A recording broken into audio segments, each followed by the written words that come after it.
السلام علیکم ورحمۃ اللہ وبرکاتہ۔ میں ہوں مولانا عطاء الرحمن۔ آج میں آپ کو سیدنا امیر حمزہ رضی اللہ عنہ کا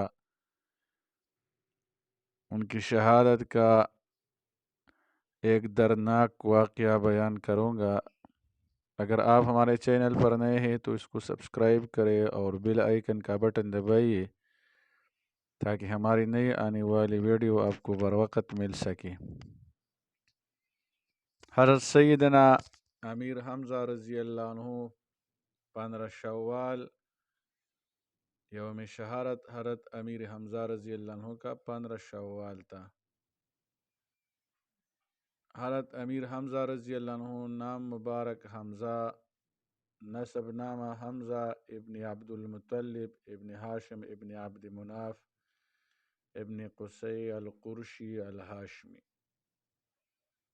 افضل الشہداء کنیت ابو عمارہ ہے۔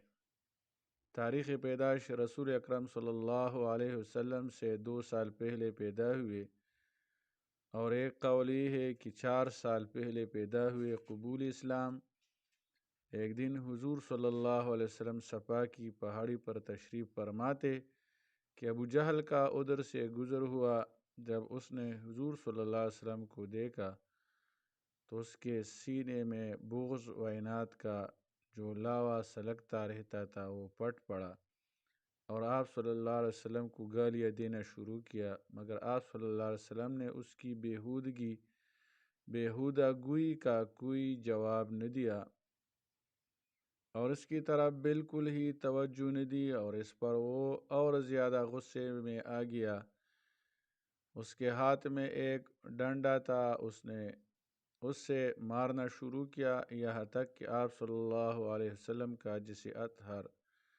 جسم اطہر خون سے لہو لہان ہو گیا، مگر آپ صلی اللہ علیہ وسلم صبر کا دامن مضبوطی سے تھامے رہے اور اسے کوئی جواب نہ دیا۔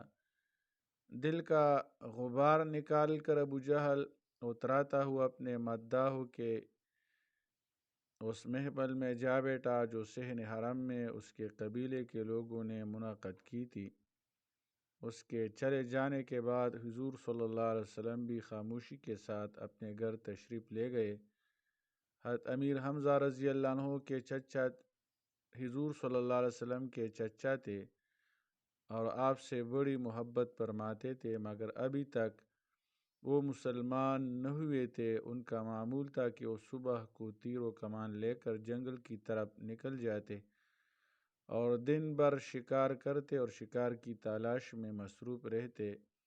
شام کو جب شکار کر کے واپس آتے تو سب سے پہلے حرم شریف میں جاتے، خانہ کعبہ کا طواف کرتے، پھر صحن حرم میں قریش کے سرداروں کے محفلوں میں جاتے، سب سے سلام کرتے، مزاج پرسی کرتے، پھر اپنے گھر جاتے۔ اس دن بھی آپ اپنے معمول کے مطابق شام کو شکار کر کے واپس لوٹ رہے تھے کہ عبداللہ ابن جدعان کی ایک کنیز، جس نے ابو جہل کے ظلم و ستم کا دلخراش منظر اپنی آنکھوں سے دیکھا تھا، ان کا راستہ روک کر کھڑی ہو گئی اور کہنے لگی، اے ابو عمارہ، آج ابو جہل نے تمہارے بھتیجے کے ساتھ یہ وحشیانہ سلوک کیا کہ اب پہلے گالیاں دیتا رہا۔ جب حضور صلی اللہ علیہ وسلم نے خاموشی اختیار کیے رکھا تو ان کو مارنا شروع کیا، یہاں تک کہ ان کو خون سے لہو لہان کر دیا۔ یہ سن کر حضرت حمزہ رضی اللہ عنہ کی تن بدن میں آگ لگ گئی۔ غصہ سے آگ بگولا ہو کر ابو جہل کی تلاش میں آگے بڑھے۔ آج ان کی کیفیت بھی نرالی تھی، نہ کسی سے خبر خیریت پوچھ رہے ہیں، نہ کسی محفل میں کھڑے ہو کر کسی کو سلام کر رہے ہیں، بس ابو جہل کی تلاش میں آگے بڑھتے چلے جا رہے ہیں۔ آخر کار آپ کی نظر ابو جہل پر پڑی، جو اپنے قبیلے کی محفل میں بڑی شان و شوکت کے ساتھ بیٹھا ہوا تھا اور اس کے چاروں طرف لوگ سرافہ ادب بن کر بیٹھے ہوئے تھے۔ حضرت حمزہ رضی اللہ عنہ بڑے پہلوان جنگجو اور عرب کے مشہور بہادروں میں شمار کیے جاتے تھے۔ آپ اس مجمع میں گھس گئے اور جاتے ہی ابو جہل کے سر پر اس زور سے کمان ماری کہ اس کا سر پھٹ گیا اور خون بہنے لگا۔ پھر آپ نے گرجتے ہوئے کہا، اے ابو جہل، تیری یہ مجال کہ تو میرے بھتیجے کو گالیاں دے۔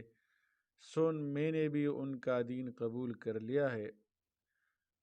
اگر تجھ میں ہمت ہے تو آ اور مجھے روک کر دیکھ۔ ابو جہل کے قبیلے کے لوگ اپنے سردار کی یہ رسوائی دیکھ کر جذبات میں آ گئے اور اٹھے کہ حضرت حمزہ رضی اللہ عنہ سے اس کا بدلہ لے، مگر ابو جہل بڑا مکار تھا۔ وہ جانتا تھا کہ حمزہ جیسے شیردل انسان کا مقابلہ ان لومڑیوں سے نہیں ہو سکے گا، خواہ مخواہ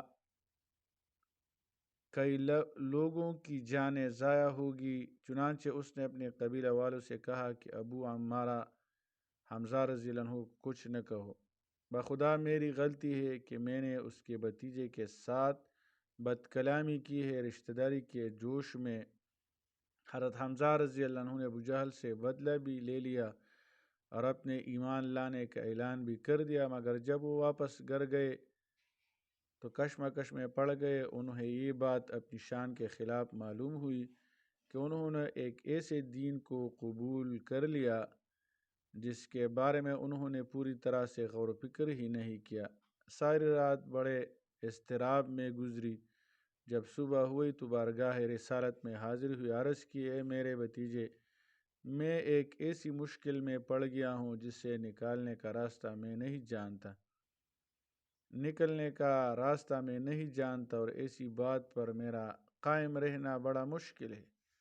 اس کے بارے میں مجھے علم نہیں کہ ہدایت ہے یا گمراہی، اس لیے مجھے اس کے بارے میں کچھ ارشاد فرمائیے اور اس سلسلے میں مجھ سے کچھ گفتگو کیجیے۔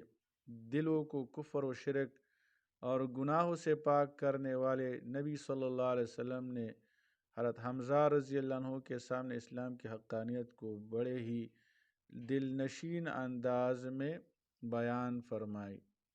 حضرت حمزہ رضی اللہ عنہ نے اسی وقت سچے دل سے اسلام قبول فرما لیا اور کہا کہ میں دل کی اتاہ گہرائیوں سے گواہی دیتا ہوں کہ آپ سچے ہیں۔